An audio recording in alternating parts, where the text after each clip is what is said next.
That's 4 snaps for you, baby. It's Sunday again. Oh, yeah. It's Sunday. Getting that cream. I want the cream. Give daddy that cream. Getting that cream.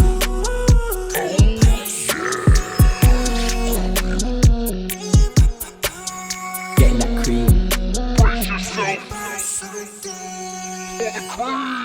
Hey, friends, and welcome to yet another very sexy episode of CPS.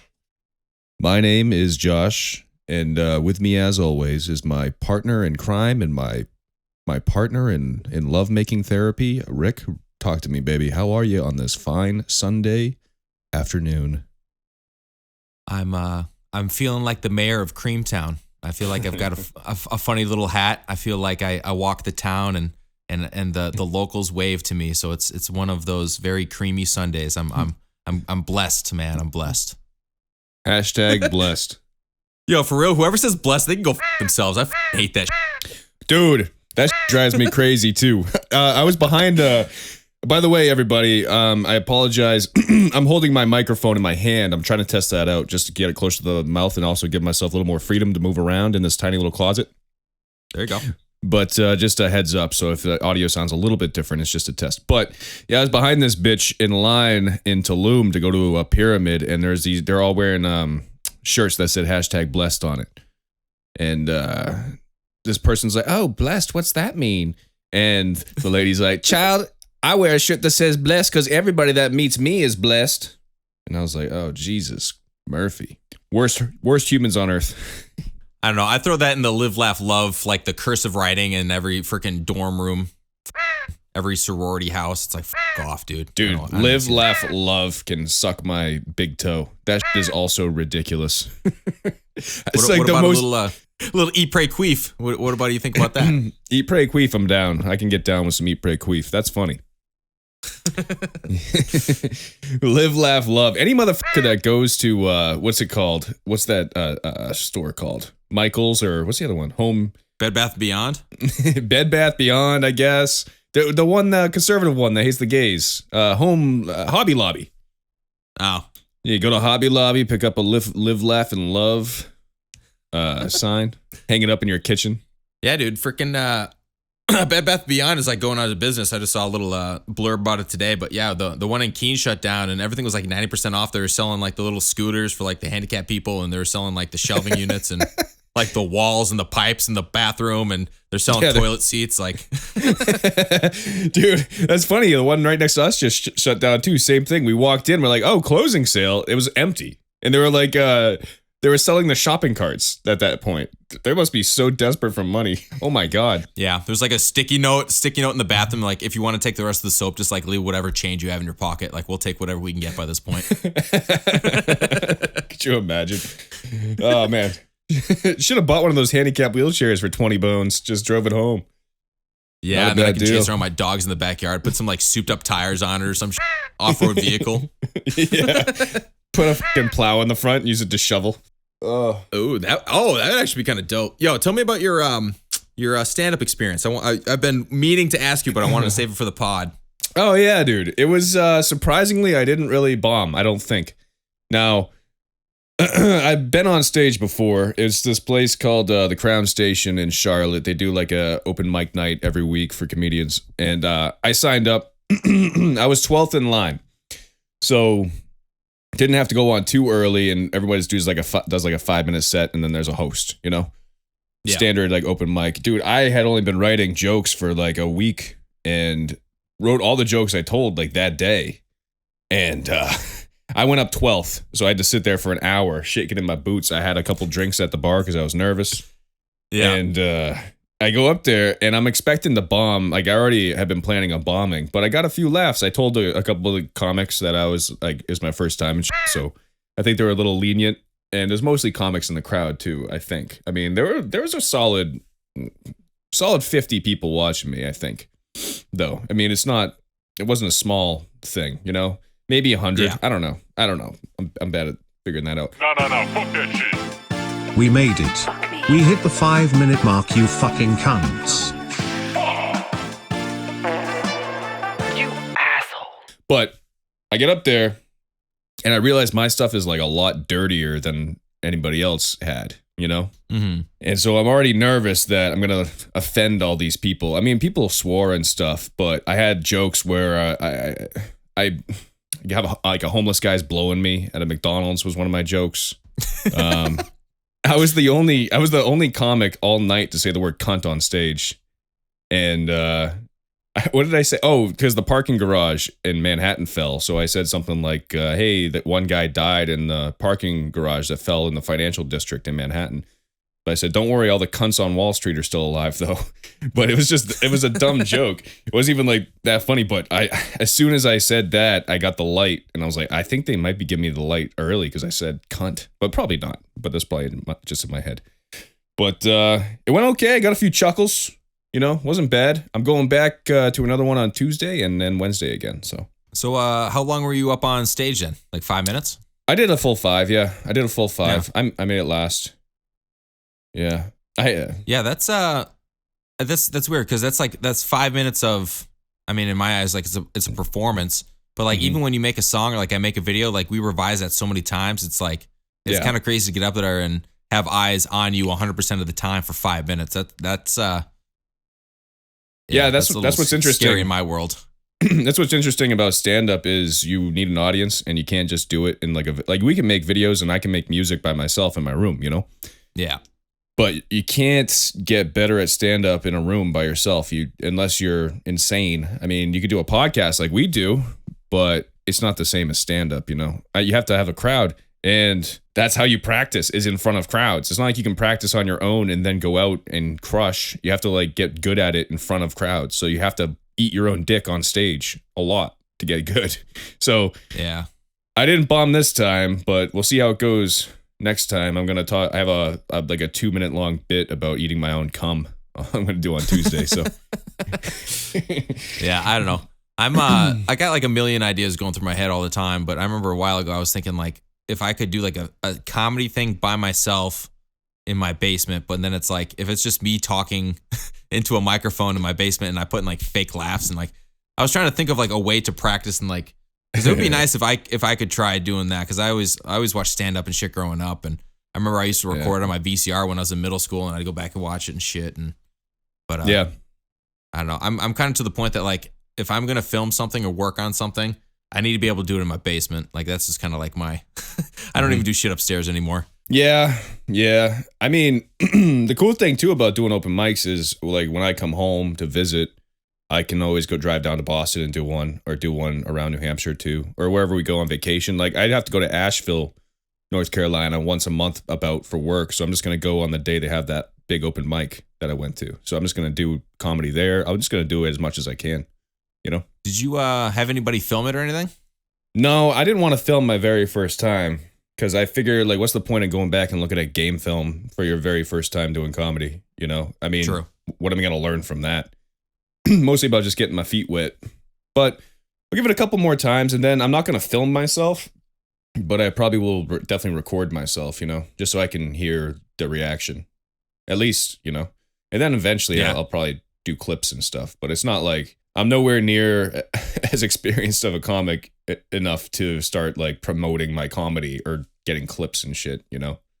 Oh, no. I wasn't like saying like record yourself to like throw it up on Instagram, but like just record it just to have it. Yeah. No, I wouldn't. If I was doing stand up, I wouldn't fucking, unless I'm like the headliner at a club and then I would like, all right, here's like a little promo. But no, I wouldn't fucking, I wouldn't expect it to be like, here's my first try. Cause I know there's a kid that we went to high school that did that and he was telling a story about how he shit his pants because he couldn't find a bathroom. And I was like, no, that's actually kind of funny. But it was, he shared that to, I don't know, Facebook or something. Who was that? That was Chris Wheeler. Oh yeah, I forgot he tried it out. That's cool, man. I like that kind of shit. Dude. I like people doing things. I like that kind of stuff. Yeah, he was mean in high school, man. He was a bully. He always would bully me when we played football, but I never had a problem with him really. He was a nice enough guy towards the end of high school and stuff, and then I think he got really nice after high school. And dude, it's cool. Anybody that wants to try anything out, you know, I encourage it. So Yeah, I remember playing football. I was very, I mean, you remember, I was very, very skinny back then. And I remember he would cut people in the tackling drills. So he would tackle me every single time. So I could expect every single day he would fucking light me up at least a dozen times. And it's like, motherfucker. yeah. He would fucking whip, he would just fucking demolish me. And then I'd fucking limp back to fucking back of the line. And then I'd be like, all right, thank God. Now it's whatever, Ben Kroll. He's still gonna rip my head off. And then all of a sudden I look up and it's like, oh, there's fucking number 92. He's coming right at me. Like, God damn it. Yeah. He would just like cut people in line like, yo, can I go ahead of you? It's like, God damn it. Yeah, dude. Tackling drills. Funny. I mean, looking back on it, that's kind of funny, but yeah, tackling drills kind of sucked back in the day. Dude. I mean, I liked them sometimes, but sometimes I just wasn't in the mood and you just get your fucking bell rung and you just have to do it. And then if you don't run full speed into the other guy, you're more likely to get hurt. You have to like match the momentum, you know what I mean? Or you get flattened. So you kind of have to just go balls to the wall and hit him as he's hitting you. And then half the time your arm goes numb and it's like, Jesus Christ, that fucking hurt. You know? I remember I was it was tackling drills and I must have been a sophomore. So then I was trying to tackle Johnny Nat. And I basically put my head all the way down and he just like fucking leveled me. And I was laying on the ground face down and like I couldn't fucking move. And like my eye was twitching and shit. And I lay there for like 10 seconds. And then all of a sudden I kind of like came to and I stood up and I went up to Tremblay and I'm like, dude, I got to sit out for a second. I got kind of fucked up. He's like, yeah, that's fine. Whatever. I mean, I wasn't like a critical part to the team anyways. I was just kind of the kid that showed up and kind of filled the spot, but whatever. But yeah, I remember like, I did not do proper tackling drills, but I remember in Wisconsin, there was a kid, he was on defense and he would always stop and like try to give hugs. And then he would just get like fucking like bowled over. Yeah. And, I remember one time he like put the best running back like to do a tackling drill with him and he just stopped, put his feet in the ground, put his arms out to tackle him, and the dude just like put his helmet like right in his sternum and just fucking like took his feet off the ground and just like shoved him, dude. It was like, it's like if that's not a learning experience, I don't know what it is, because I think he quit after that. So that's some high quality H2O.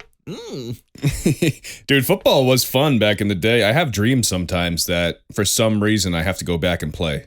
Like as a 30-year-old man now.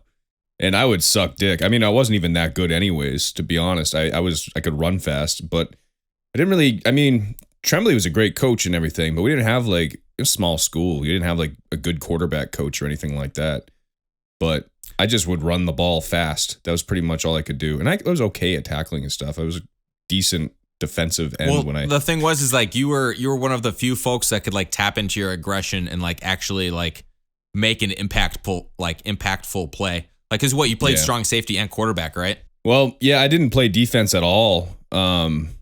Junior or senior year though. I remember you fucking lighting somebody up. Oh, they had me as they took me off everything but offense my senior year because they didn't want me to get hurt. Because I was like, I don't know who the backup even was. I forget. Maybe like Tim Broughton. Yeah, it would have been Timmy. Something. But since I knew all the plays, like if I had gotten hurt, they might have been fine. I mean, it's not like we were a running team anyways, but you know what I mean? They didn't want me to get hurt. So yeah. And then I didn't have to do tackle drills anymore either. That's nice. I would just stand on the side.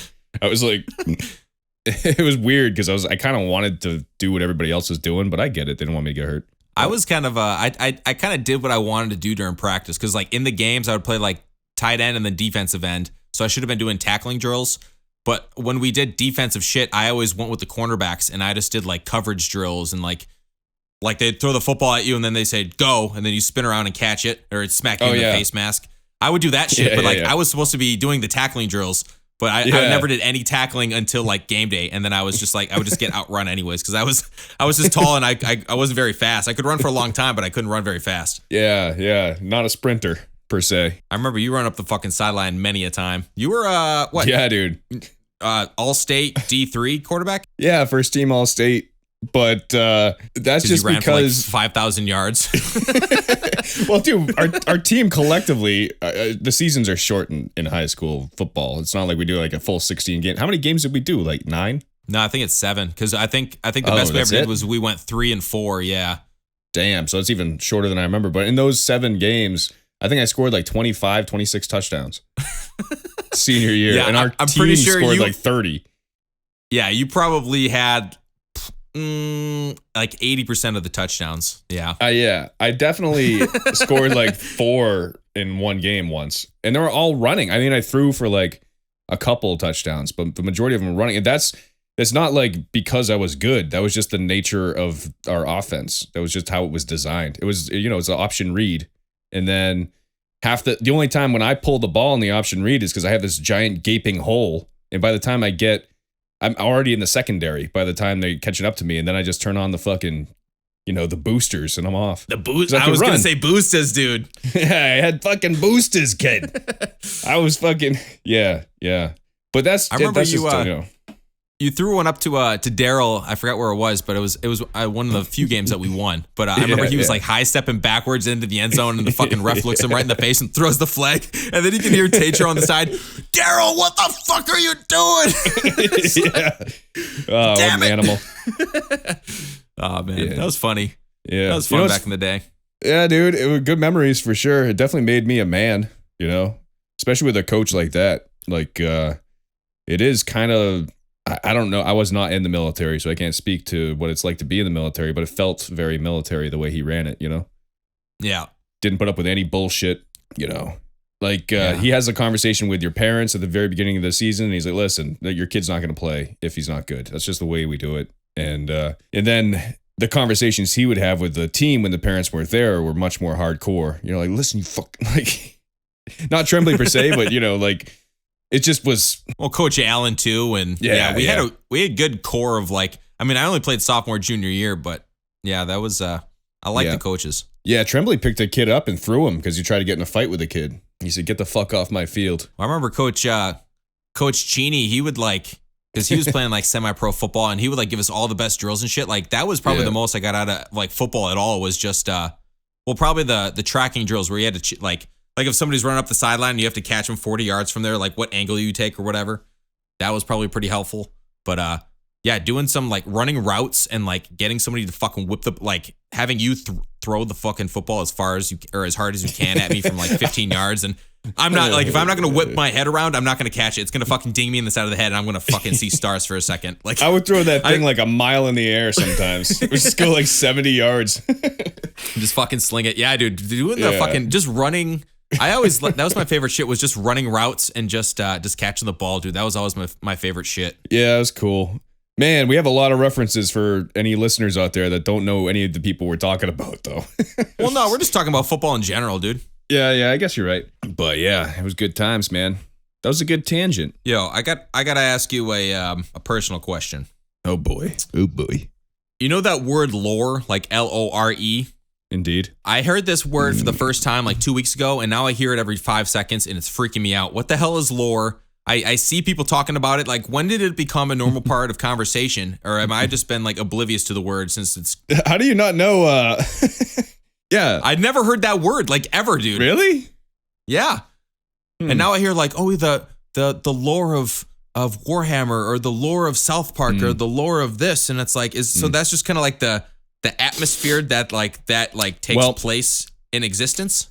It's like it's different than that. So there's real life lore, and I think what lore actually means is like knowledge of like a subject or like a tradition, like folklore. Like the Odyssey would be like a fictional story, but like you pass down the lore from like generation to generation. Like there's like an old legend. And the lore is that he was like this. But then a bunch of fantasy nerds use it for like Lord of the Rings lore would be like the stories of like Middle Earth. You know what I mean? Like the lore of Bilbo Baggins. You know what I'm saying? So like they use it more often in shit like that. But it actually has like a meaning in the real world too. But yeah, it's just a word. It's funny you hadn't heard it before. No, dude. I feel like there's there must be a bunch of shit like that, but I mean, I've always had assumptions about things, and yeah, sometimes I kind of discover what things mean, and I'm like, oh wow, I've been saying that totally wrong. That's like, I'm not going to say the word, but I remember in Clerks 2, the dude says pea monkey. He's like, oh no, my grandma used to call me pea monkey, and he goes, he's like, dude, that's a racial slur. And he's like, no, it's not. And then he's like telling stories. He goes, oh shit, that is racist. And then he's got the shirt that says, bring back P Monkey on his shirt. And he's like at work. People are coming in like, you take that fucking shirt right off, boy. And he's like, no, I'm just bringing it back. But it's like, before that, I didn't know what the hell, that word meant. And I mean, I didn't know it was a racial slur. I didn't know the word existed at all.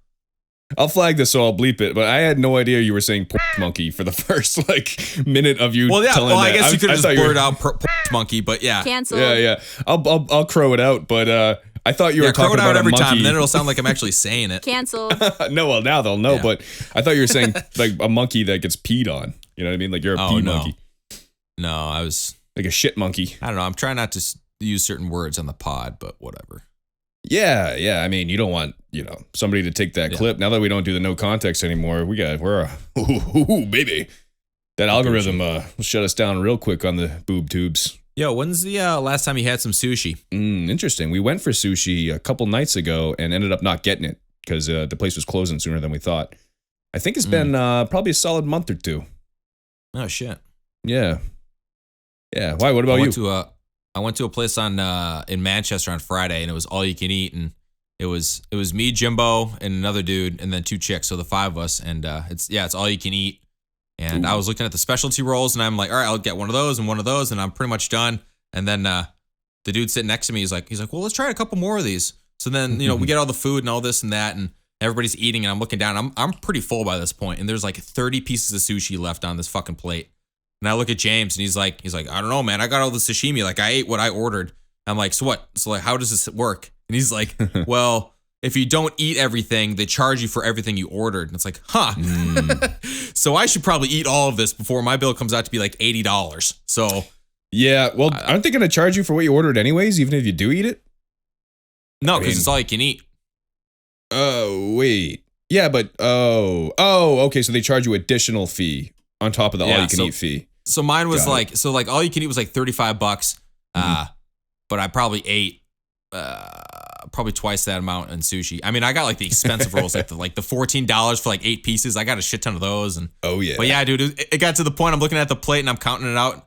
I'm like, fuck, guys, there's 30 of these pieces here. And James is like, well, everybody, like, just go right after each other and keep going at it. And I was so uncomfortably full after that. Like, being uncomfortably full on raw fish, dude. I thought in a giant ass Sapporo can too, a 24 ouncer. We were driving back, and I'm like, dude, you got to be careful. Like, I feel like I'm a fishbowl, and if you go too fast to the side, I'm just gonna spill out the top. Yeah, it's disgusting. Just a belly full of raw, chewed up fish and Japanese beer. Woo! That would be the grossest looking vomit I probably would ever have. Yeah, it would probably smell good too. Yeah, dude. It'd be like a dog out there like licking it the next morning. I get why they do that. Well, they don't want people to order more than they're gonna eat because they're just wasting food at that point. And then everybody would just order more than they're gonna eat. They do that at Korean barbecue too. Like they usually get a that's all you box can eat. and then all of a sudden they have 2 more days worth of food out of it. Right. Everybody would just order way too much. And like, people are cheap. They'll try and do that. They'll try and like milk as much food out of the establishment as they can, Well, they also said that you could only be there for an hour and a half and then you're cut off. So that's for the people that go there and sit there all fucking day. Yeah, eat like one roll every 30 minutes and just chill. Like the people that used to go into Red Apple Buffet in Concord and would just sit there from 11 a.m. to 9 at night and just, all right. I don't know. Get the rascal. I need to get out of here. Did that place close down, by the way? Yeah, I think they shut down due to the pandemic. Oof, good. Place was a fucking dump, dude. Dude, did I tell you I found tongs in the bathroom once at that place? Seriously? Yeah, like tongs like with food on the end of them. Like somebody went into the bathroom and it was like hanging like next to like the paper towel machine. I was like, these are food tongs. What the It was and then gnarly. you like bring them to like the person at the fucking counter and they're like, oh yeah, we'll take that. And you see him throw it to the other guy and he's just like stirring up fucking noodles or something. It's like, oh my God. They throw it back in the orange chicken. Oh my God. Dude, I tell you, I don't fuck with buffets anymore. I can't. Like, I used to never realize how gross they actually are if you think about it. Because, first of all, none of the food is really fresh unless they bring out like a fresh pan and you get it right away. Like, none of it's fresh. It's all, who knows how long it's been there, Yeah, 30 it's just minutes heated now. by the lamps the whole day. Yeah, and not to mention, people are gross. Like, anybody that's serving themselves, like, these are people that don't wash their hands after they shit. And they're like, even if they're not touching the food directly, they're touching the same tongs that you have to use. And then you get their shit all over your hand, and now you're eating like a croissant with their shit all over it. And then people are sneezing and coughing. That sneeze guard doesn't do shit, dude. Let's be honest. Yeah, we went to a Chinese buffet and I watched a kid fucking sneeze into the crab rangoons like a few weeks ago.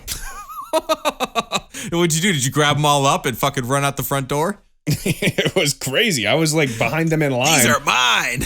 And I'm like kind of grossed out because I'm like, I don't know. And then the kid goes and sneezes right into the fucking, because they're at the perfect height for all their sneeze to go right into them. And I'm like, oh, yeah. That's funny how they have a sneeze guard and he was not tall enough to use the sneeze guard. Yeah. Yeah. I went right under it. Jeezers. Yeah. Nasty. Yo, I watched the Unbearable Weight of Massive Talent with Nicolas Cage. Yeah. What'd you think? Yo, that was a pretty baller fucking movie. That was sick, dude. You thought so? Because it's Nick Cage, but it's like turned up to 11. And he's like, so it's kind of like biographical because it's like about him and like I don't know, it was weird because he's like making a movie with like a drug dealer. Yeah. It gets all complicated and shit, but it's just like you see every single emotion from Nicolas Cage, from like crying to screaming to like breaking shit to like just like all over like tripping on LSD, and he's like telling stories and shit, and it's like it was such a ride. And I don't really know what happened in the movie, but it was fun to watch, and there was a lot of pretty colors, so I appreciated it. Were you high when you watched it? Oh, sorry. Yeah. I mean, were you under the influence of illegal You can say drunk substances? or something. Yeah, there you go. Dude, I liked the movie. I thought it was kind of funny. The problem I had was like the storyline where like Nick Cage would be talking to himself, and like he'd have like slick back hair or like a weird haircut, and he's like, that's like you didn't have to put that in there. I don't know. It could have just been funny if it was just like Nick Cage, but then it's like, and then he does that thing where he screams, and it's kind of annoying, and I don't know.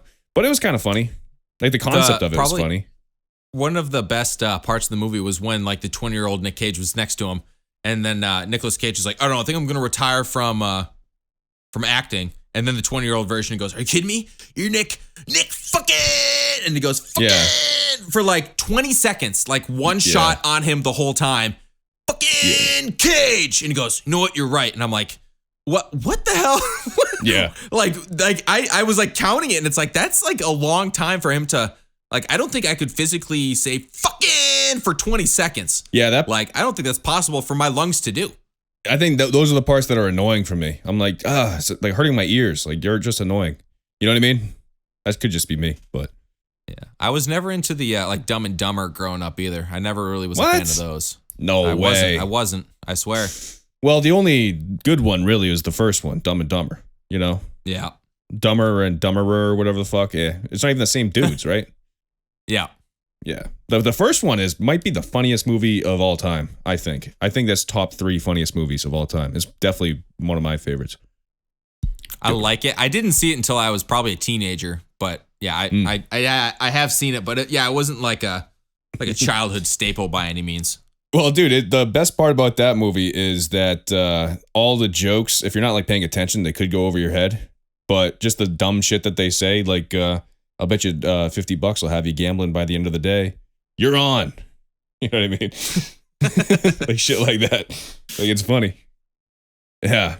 And the scene where Harlan Williams is the cop and pulls him over. Yep. You shut your mouth. You know what's good for you. And he's like, he drinks the piss. Yo, you ever I brought this up for some reason this came up in my brain the other day. I was talking to Emily, but you ever read it's like The 10 Little Indian Boys? Did you ever watch or read that in like elementary school or middle school? No. We're talking dots or feathers? Feathers. Oh, really? Native American boys. Yeah.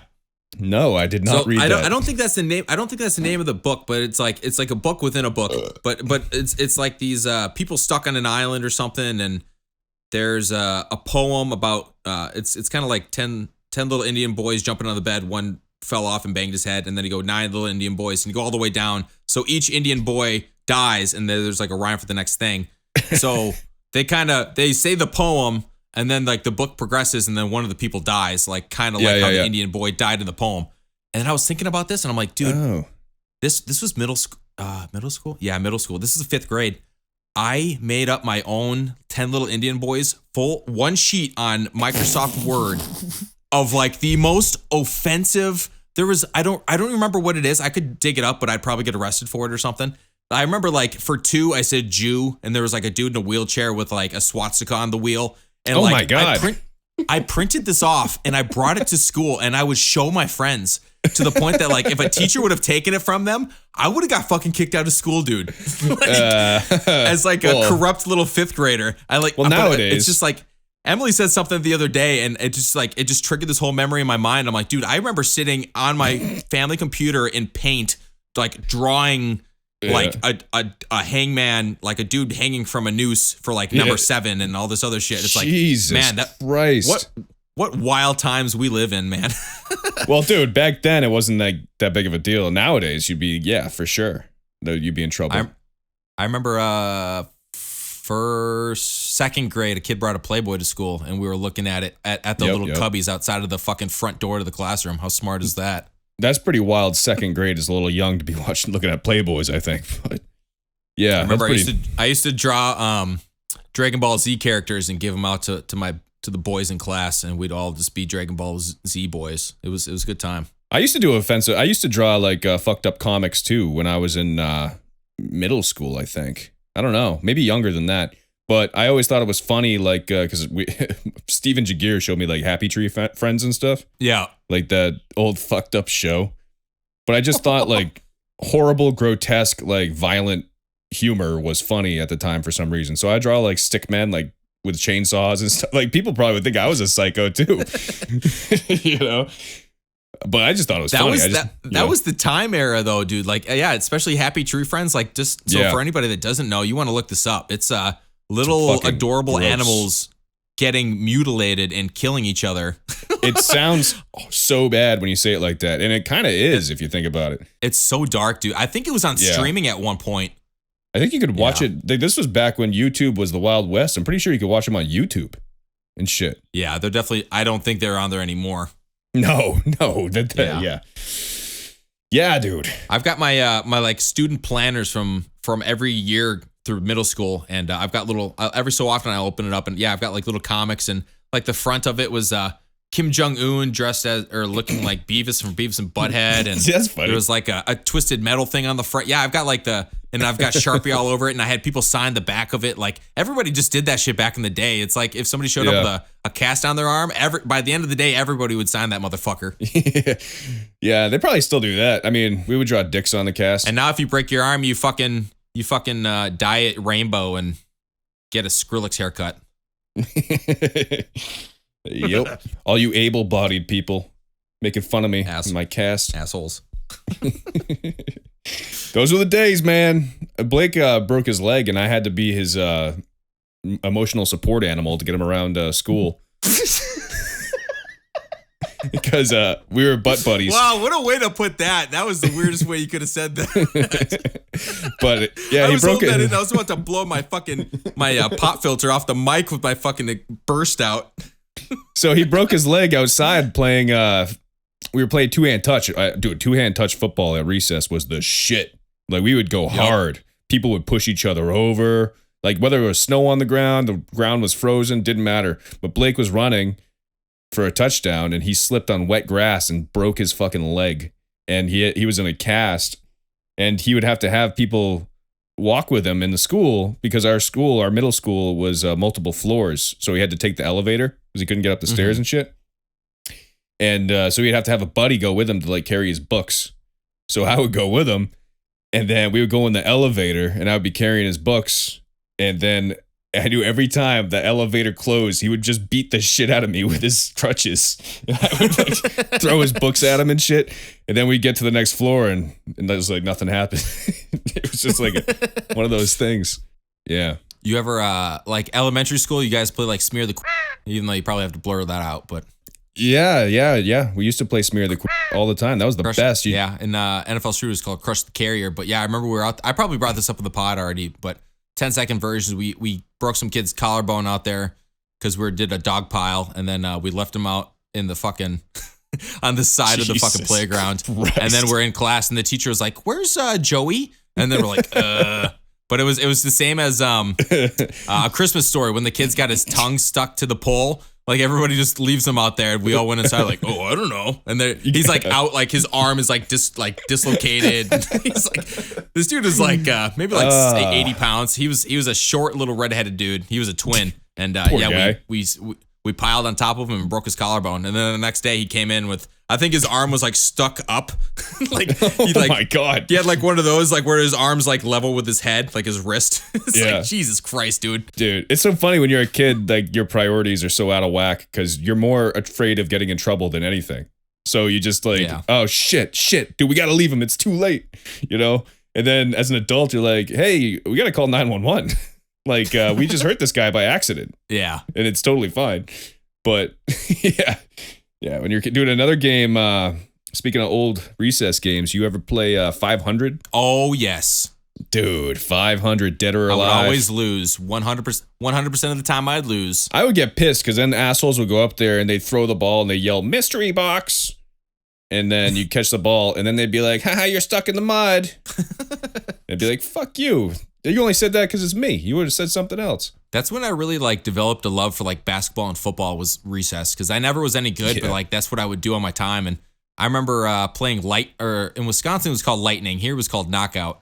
But that's like with the two balls and you have to make it before the person in front of you to get them out. Dude. Oh yeah. That was 100% of my physical exercise for years was just playing knockout on lunch or on recess. Yeah, and dude. That was it. Because I never played sports growing up, not until 8th grade. And then I played football and basketball. And then I was like, oh, wow, this is, you can't just kind of start this and be okay. Like it took a long time for me to be like decent at anything. Dude, we would go inside. We would go inside and covered in grass stains and dirt and shit. We had these big hand sanitizer pumps in the front of the class. It was like Purell was like a new thing or whatever. And then I would use the Purell. I just douse my clothes with them because I didn't want to go home with like dirt and grass stains on my clothes because I get yelled at. So I would just fucking bathe myself in Purell. Just reek. Remember that? You just smell like fucking, you smell like a hospital.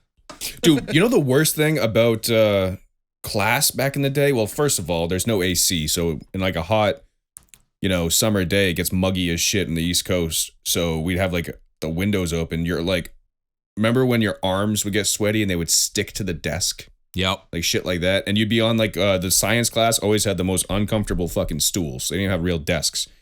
So you'd have to be no back support at all. You're sitting on a fucking stool on this big table. Your arms are sticking to it. But the worst was like when the room was quiet, like everybody's quiet and you could just hear like people like writing down shit or like shuffling in their chair and you have a fucking cold and you have a runny nose and you have to be like, because you don't want to get up and blow your nose. And like, there's always one kid in class with a runny nose who would just like sniffle the whole fucking class. It's all you could hear while the teacher was trying to explain fucking the Pythagorean theorem. You know what I'm talking about? Yeah. I don't know if you probably weren't like this growing up, but like I was very much like, I had long hair and I had like the hair over my eyes. So I kind of like try to hide while I was in class and I would slouch in my chair, try to like hide from people and shit. And yeah, I don't know, man. I remember being sick. That was the worst. Cause you didn't want to get up. Because getting up was a big deal, but then blowing your nose and making that's super embarrassing. But I remember there was multiple times where I had to cough so fucking bad, and I would because you can hold in a cough for not until it goes away, but for a couple minutes. But I would sit there, and then all of a sudden I would just let out like this. And I would like I'm fucking crying and like my nose is bleeding and I'm just like, yeah. But it was the same thing. I didn't want to cough in class, but so I'm sitting there holding it in and all of a sudden I'm just like, I can't do it anymore. Yeah. Dude, you feel that tickle? Oh, I can picture that feeling. I know exactly what you're talking about. Yeah. Yeah, because you don't want everybody to like look at you. Yeah, tears going down my face, but I'm not making a sound. But yeah, I'm sitting there, I'm struggling. Like I'm about to run out of this motherfucker. Like I need to get out of here now. I can picture you just like sitting there, just beat red, just like shaking, like trying to hold it in. Oh man. Okay, this happened in the same class in middle school. This kid in front of me passed out, and it was the where the desk was part of the chair. So to the right of it was like an armrest. So he was leaning against that, and I'm like, I don't know, writing something, and I look up, and all of a sudden he just like slouches left, boom, fucking whacks his head on the floor. I'm like, holy what the fuck? shit! He starts having a seizure right in front. Like I could have kicked him if I wanted to. He's having a seizure on the floor, And I'm like, teacher. And then like they turn around and they like clear out the classroom and he's having a seizure and he's like hitting shit. And dude, that I can't believe I forgot about that. That was, I mean, I was like a 10. Yeah, I was 10. That's happened. wild. That fucking freaked me out, dude. But now I'm thinking about that because it was the exact same class because I can picture holding in my cough and like the back of this kid's head and then this kid just like flopping out of his chair. Jesus Christ. What a blast from the past, dude. Dude, I get so uncomfortable thinking about school. I still get nightmares sometimes about like I'm late for a class or like I'm failing a class or something.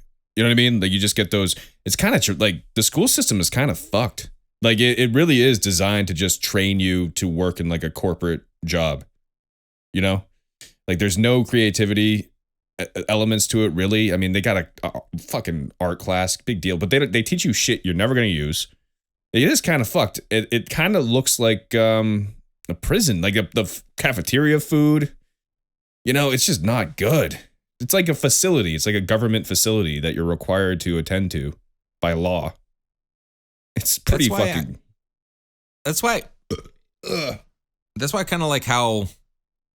Goddamn fucking liquid death.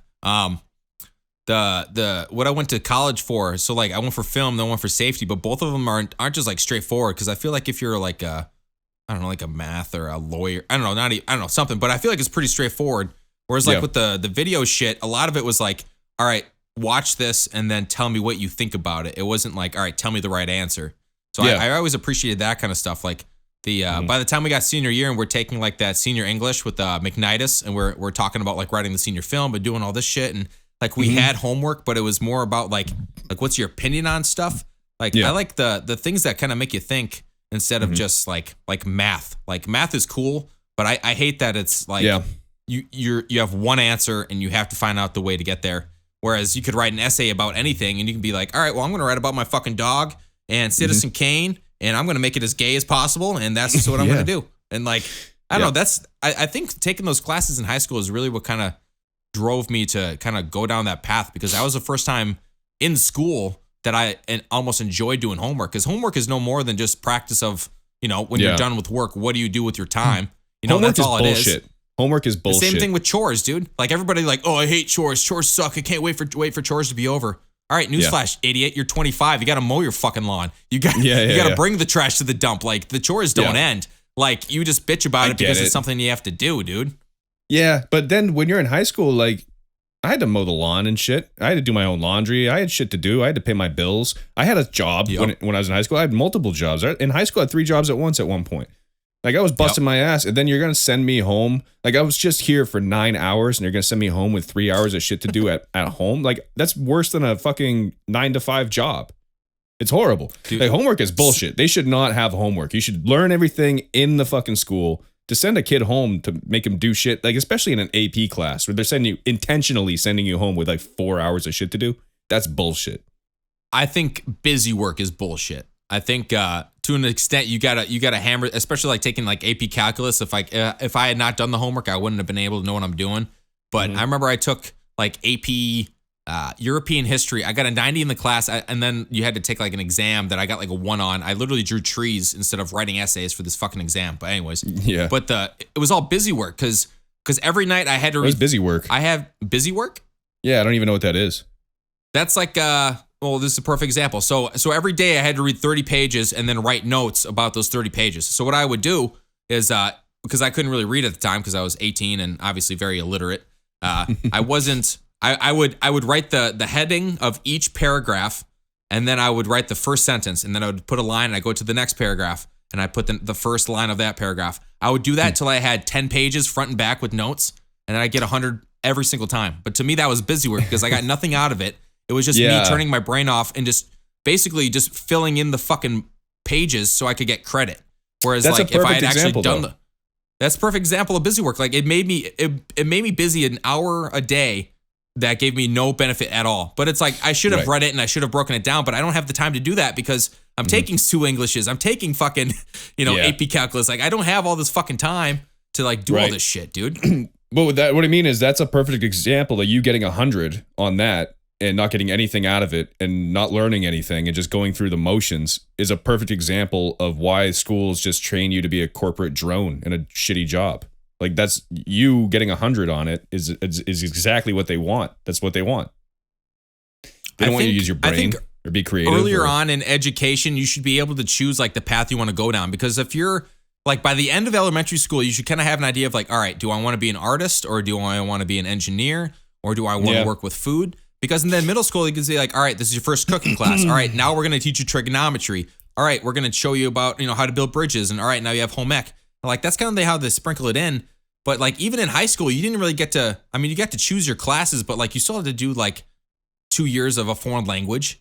And if somebody's going to be like, all right, well, I'm going to be a plumber. Why the hell do I need to learn French? That's just a waste of fucking time, dude. Yeah. I mean, they have vocational school and shit too. And they do make an effort, I think, more now. Like they won't have like the desks in rows like they used to. They kind of make like a circle or whatever. And they do a better job. But the problem is like you have to teach them like the core educational shit if we're going to survive as a country, right? Like people do need to know like basic math. They need to know how to read and shit. Like there are certain things you have to teach. But maybe not everybody needs to know like how to find, like memorize how to find the area of a circle off the top of their head. And then nowadays you could just Google that anyways. Why the hell am I learning about fucking 200 BC? I don't think that applies to me. I mean, it's cool and I'm glad I did, but it's the same argument. Well, yeah, history repeats itself. I know what you're saying. Yeah, teach like basic, and then at the same time, like now our interpretation of history is different than what we even learned in school. Dude, there's this fucking, I wouldn't call it viral, but this very popular image that goes around of the Egyptian that we all had at our age in the same textbook, and you'll recognize it if you look it up. But it's a white dude in Egypt that's a pharaoh. It's like this handsome white guy. He looks like he's got like blue eyes. And it's like, that's not what Egyptians looked like. It's like the most whitewashed image ever of an Egyptian, but it's just crazy. I remember that exact image in the textbook. So yeah, school's a fucking joke. You can leave this next part in there. I kind of wish that I kind of started smoking pot earlier in high school, because I think like it would have mellowed me out. I think I would have done just as well in school. And because the problem for me was like I had such bad anxiety and like I didn't really know at the time, because that was before that was even really a word. So it's like, like I feel like if I was able to like smoke a joint at the end of the day and just kind of like unwind, I wouldn't have made a lot of stupid decisions that I did, and I would have been more level-headed. But I don't know. I also know what it's like to abuse it and like be out of control. So I don't know if that would happen either. It's tough too, because you don't want people where like their brain isn't formed yet to be doing like psychoactive substances either. Like I don't know if it's necessarily healthy to be like 15 and be high all the time. I think it's probably like that. I know alcohol, really, you shouldn't do anything until you're like 25, really. But nobody does that. But that's why alcohol is 21 and not 18. They changed that. But yeah, I don't know. I think I don't know. I don't know if I would want people getting fucked up, when they're kids. But you know what grinds my gears? When you're talking to somebody that you might not even know, and they're like kind of prefacing their whole character around, oh yeah, I started drinking when I was 14, or oh yeah, man, high school I used to get fucked up all the time freshman year. It's like, oh, so you're you're that person. That's pretty cool. Why are you telling me this? Why are you talking to me? Is that your biggest accomplishment so far in life? Getting fucked up when you were 14? Job. That's like good for you. That's the person that like you're at the bar with, and you overhear him talking like, yeah, man, I could have gone all state. I bet I could have got a D1 scholarship. It's like, yeah, I fucking, because this happened, or because my dad screwed me over. Yeah, it's everybody else's fault. Fucking, whatever. That just makes me think of like when you first start drinking or you first start smoking weed, and you like tell your friends like, dude, I'm so fucking drunk right now. Holy shit. Like, whoa, I'm fucked. Or like, dude, I'm so high. It's like nobody says that actually does anything. It's like the most inexperienced thing to brag about. And then when people start bragging about how drunk they get when they're like in their 20s, it's like, bro, anybody can do that though. We're all 21. They just have to go to the store, and I could achieve the same thing. Like, why are you bragging about how fucked up you are? I mean, there's there's guys that I work with now that are 10 years older than I am. And so they're like in their 40s, and they're saying like, it's like, oh yeah, boom sauce. I get a 4-pack of those, and that's how I start my day. And Then I get a thing of MD 2020, and I'm like, oh, so you really, are looking to die young. Like, why are you telling me this? Is Jesus, boom sauce that shit that you put on shrimp? Like, boom, bang, no, bang? it's like 14% alcohol. It's like a stout. It's like in a 16-ounce can. It comes in like a pack of 4. So if you have one of those before you start drinking, you're already like doing pretty well. Oh, so it's like an imperial stout. Who makes it? I don't even know. I know if you have all 4 of them, and you're probably gonna die, at least. Probably vomit, fucking black, dark stout vomit at fucking 10 in the morning. Sounds fun. It's like The Grudge. You're pulling all that freaking dark brown hairball out of your throat from all the boom sauce. Dude, I've been known to indulge in an adult beverage every now and then in my later years in life. And by that, I mean, I drink way too much, and everybody I know probably knows that. But I've never. I will take bouts of absence though. I will stop for like a month or two, at least twice a year, or like I'll take a week off or whatever. But I've never been somebody that can drink alcohol like in the morning, Very, very, very rarely do I do that. And by very rarely, I mean, I've done it like 4 times, like a Bloody Mary or something. I just can't do it. I'm like still in the mindset of, all right, this, so-and-so is going to come over. We're going to pick up a 30 rack and we're going to kill it that night. Like even yesterday I was at my parents' house, and Clive gets home at like 3 or 4. I'm like, all right, Clive, you down to do some drinking? He's like, yeah. I'm like, do we need to go out and get stuff? He goes, no, probably not. I had like 4 PBRs the whole day.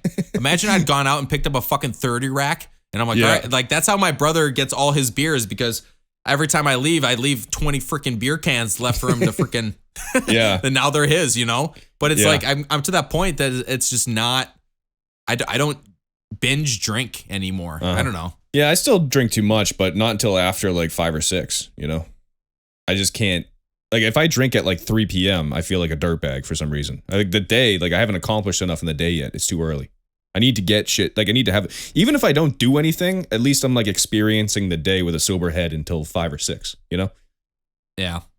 And then if you start drinking, the thing is about drinking, like smoking, you don't really get hungover. You just kind of wears off and you can do it again. Like smoking is a different story. But if you start drinking, you only have so many hours of drinking that you can do the way that I drink. So I got like a solid 4 or 5 hours of drinking, and then I have to go to sleep, or I just feel like dog shit. So if I take a drink at like 3, I'm by 8 o'clock, I'm fucked, Yeah. And then it's like, I don't know. Jesus It's kind of true for the smoking thing, because I remember like my freshman year at college, I'd smoke, but I wouldn't smoke on Saturday because I'd be such in a haze all day Sunday. And and then once sophomore year rolled around and I was basically smoking daily, that went away. So I'm sure it's kind of the same for alcohol, where like you kind of stop, you're just on it all the time, and it's just your body just kind of reacts a little bit differently. So I don't know. Yeah. Growing up, getting older. Man, I didn't even look at my notes once this whole podcast. This was just off the dome, baby. Yeah, I had lore in caps, so I wanted to make sure we discussed that. What's a cap? We talked about caps? No, lore. Oh, lore in caps. I thought you said lore and caps. I put it in all caps on my phone. That was like the only thing I really read off the phone. Lore. Yeah, the lore of cream pie sundae shall be passed down through generations. A cream pie for all, for one and for all. We shall come back here and deliver you the most important topics to be discussed currently. Current events, dicks and farts, baby, every Sunday. Dicks and farts, baby. You want to tie a little sweet little creepy little bow on this thing, Rick? Sometimes when you've got a cream pie sundae in front of you and you've got that little bit of extra cream you want to put on top, you might just gotta shake it around. You gotta jerk it around a little bit, and then you put it at the right angle. Indeed, you can just dump that right on top, baby. So just keep it creamy and keep it dreamy. See you next week, everybody. Bye.